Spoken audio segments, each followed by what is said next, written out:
Contact tracing is basically the process where you try to identify those who might have been exposed to a disease, in this case, COVID-19.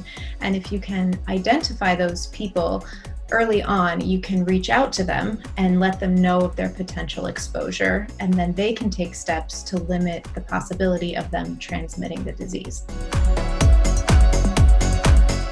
CogTracER is a tool that we developed from some research we conducted recently on the best ways to conduct contact tracing.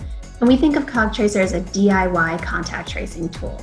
It allows you to do your own contact tracing on your own time, from the privacy of your own home, at whatever speed you would like to do. So we hope that it empowers individuals to both recall their own contacts, but also to reach out to their potential contacts and to play an important role in stopping the spread of the pandemic.